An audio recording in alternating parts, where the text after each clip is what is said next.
to my office. Yeah. So, what's your position here? I am a production supervisor. I think Good. that's what we call it. So basically, I am responsible for the first half of production, as well as managing staff and team expectations, happiness, longevity with the company, things like that. Nice. So without going into too much boring detail, you run the front half of the shop. Right. So the front half of the shop kind of consists of taking like the raw boards off a wall and turning them into product and then getting them sanded and polished up. And then we send them on to the second half of production, which is finishing touches and actual finishing, putting lacquer on it, adding any sort of decorative features, all that kind of stuff. First thing I do is go through our retail list by like order date and by customer, and make sure that I'm putting the right kind of stuff in at the right time and that we're within lead times on all of those things. And then from there, I compile all that information down and make a mill list based on wood type and the type of order that we need to make up the raw material for, which I then give out to the floor, and they make it into actual product. The raw boards straight off the wall, and cut it down to the dimensions that is needed for this product. So from milling, it would then go either to CNC. Some products go straight to sanding, but that's pretty rare. Most things we do get sculpted. So they go into CNC, where they get totally sculpted, all the designs and stuff, interiors get cut out. From there, they come out of CNC and go into processing, which is where we add things like magnets, any drill holes that we need to place, anything that gets assembled. That all gets done at that step. Processing is kind of an all-encompassing area of the shop that bandsawing, anything like that, all gets done within processing. So by the time something leaves processing, it looks like the final product, basically. It just needs to be cleaned up and polished a little bit. So from there it goes to sanding, which is where most of that stuff gets done. And the interesting thing about sanding is that the buck kind of stops there. Like, if it's not a good product going into sanding, it's going to be very hard to sand.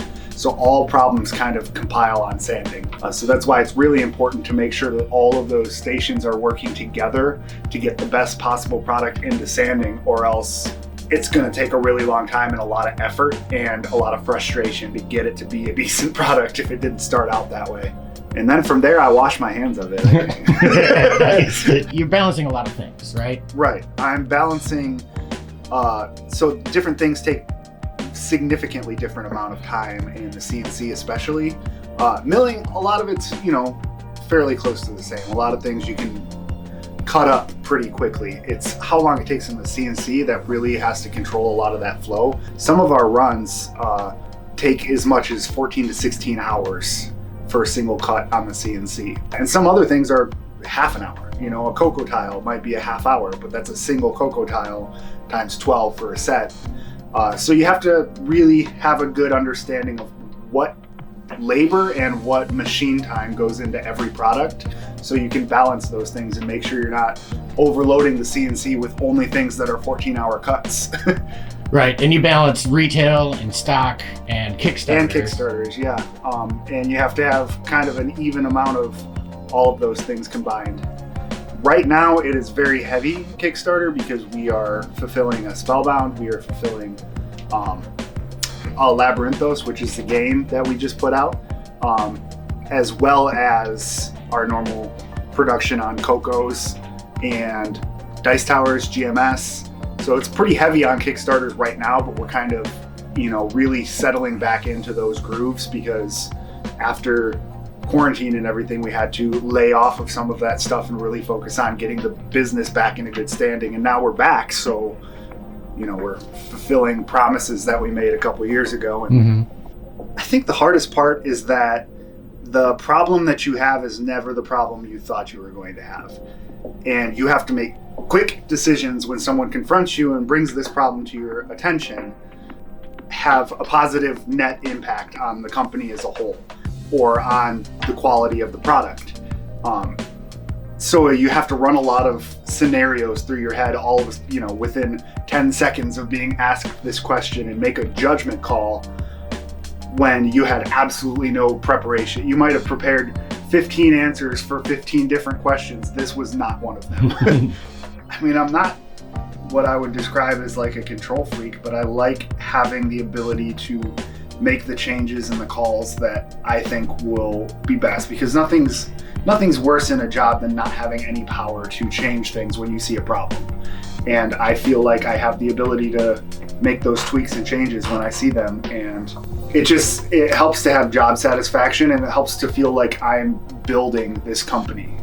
It's 800 products a month, roughly, sometimes as much as 1,000. Our Valhalla push for like the Christmas season and stuff, we were doing 150, 200 Valhalla screens a month, just Valhalla screens.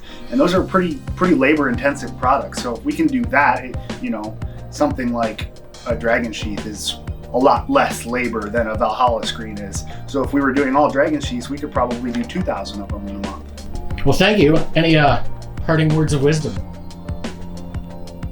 Don't do it. Don't do what? Don't do this job. Help me. Can you help me? No, I'm fine.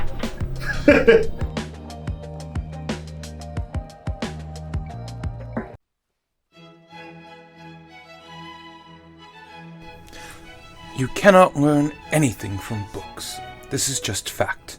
Don't read the player's handbook. It is useless. Only your DM can tell you how your PC works.